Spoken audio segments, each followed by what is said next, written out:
Idiomatic usage.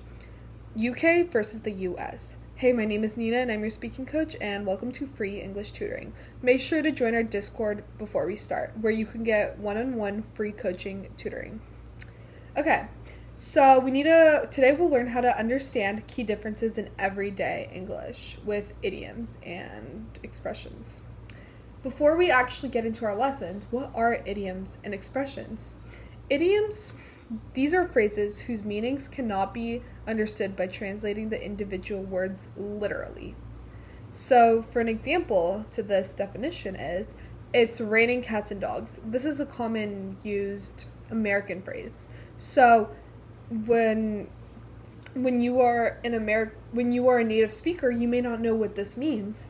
And it just means it's raining really heavily, but cats and dogs are literally falling on us. They're not happening. It's not the literal meaning. It's a idiom. Okay, and then expression. Common phrases or ways of saying something that are widely understood by native speakers. They may be literal or figurative. So for example, all idioms are expressions, but not all expressions are idioms, if that makes sense. So this is kind of like a little bit of an idiom a bit. Keep in touch. You're not literally touching. You're not keeping in touch. You're just staying in contact. So, yeah. Why does the UK and USA English differ? So, history, culture, and slang. So we're going to go way back in time, about the 1600s. So that was we're in the year 20, so that was about 4,000 years ago. Wait, no, 400. 400, my bad about that. Okay. Okay, so when American English developed after British settlers arrived in the 1600s. So since the UK and America, they're separate, they were isolated and they developed their own cultures. And with them developing their own cultures, the slang, they have different idioms and all that. So that's what makes English a little bit complicated. And I'm sure it's with like a lot of different other languages, because like a lot of Spanish languages, that's what I'm guessing.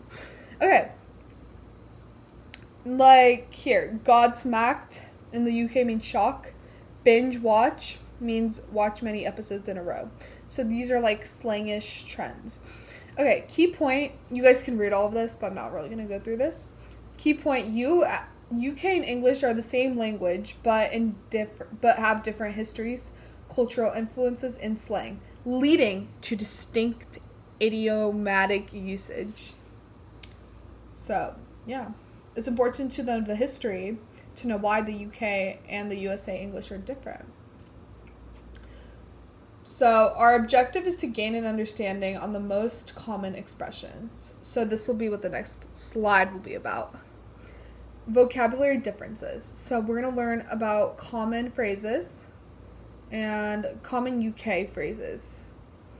So fortnight, we're on a holiday for a fortnight. We're on a holiday for 2 weeks. So the US English doesn't use the phrase fortnight. We say 2 weeks. Lorry.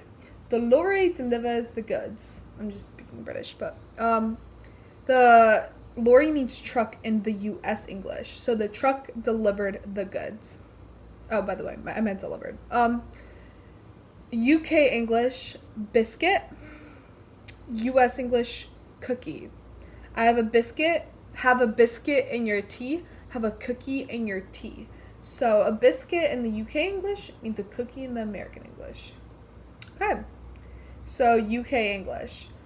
He bought new trainers yesterday. Trainers means speaker in sneakers. Sneakers. Oh my gosh, I'm so sorry about that.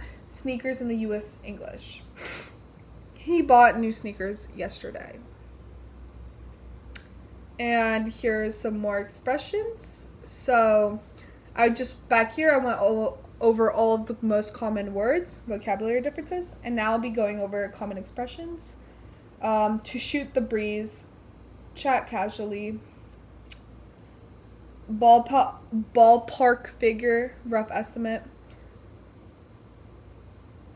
Cut to the chase, get to the point. These are all the USA idiomatic expressions. Gosh, I don't know what's up. Okay. And then UK, throw a spanner in the works, cause a problem. Chuffed to bits, very pleased. Spend a penny, go to the bathroom. And our takeaways for today's lesson is UK and US idioms are context driven. Direct translation does not always work. Exposure through media helps retention. So expose yourself to maybe Hollywood films, UK films, and learn the differences about which type of idiomatic expressions you want to study. Okay, bye-bye.